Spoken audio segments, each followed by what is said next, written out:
3823 South Ellis on the south side of Chicago was built in 1901.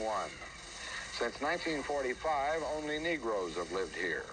One of the first Negro tenants to move in was Mrs. Georgia Johnson, apartment 1 North. When I came here 10 years ago, it had a beautiful green lawn, and I couldn't believe it. Beautiful glass doors and everything. Here we go. Welcome back to the channel. Don't forget to hit like and the subscribe button. Tell a friend. Larry Hoover. Larry Hoover said he wants to be free. You know, Larry Hoover's an interesting individual. He's been locked up for so long, for 51 years. Most individuals on the planet right now haven't lived to be 51 years old yet. But Larry Hoover's been locked up for more than 51 years. When Larry Hoover was out, this is how the south side of Chicago was. These individuals just tagged their gang names everywhere. They actually ruined the community. That's why Larry Hoover is where he is right now. He was actually ruining his community. But you know what? He said he wants to be free now. Should he be free? I don't know. But this is how Chicago was.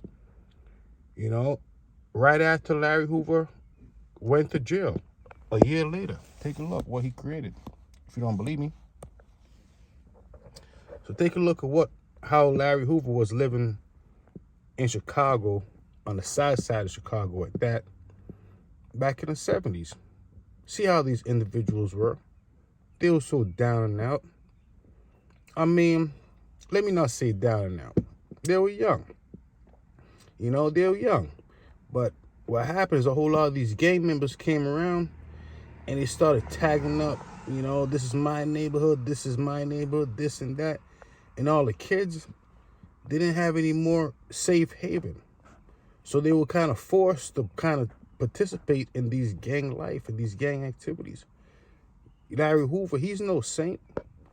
You know, the GEDs he created, BDs, all of them, all they did was created chaos in Chicago, black pea stones and all that. Black stones, all that. They just created havoc in Chicago. And believe it or not, it's still the same way almost 50-something years later. And Larry Hoover's trying to get out right now. Should he get out? Or should he stay where he is because all the havoc and destruction that he caused? At one point in time, they said when Larry Hoover was locked up, that's why they gave him so much time in the feds.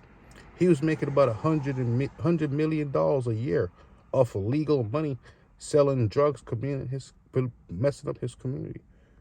Just in Chicago alone, he was making $100 million a year, they said. And he was operating out of like 20-something different cities. Different states. Imagine that.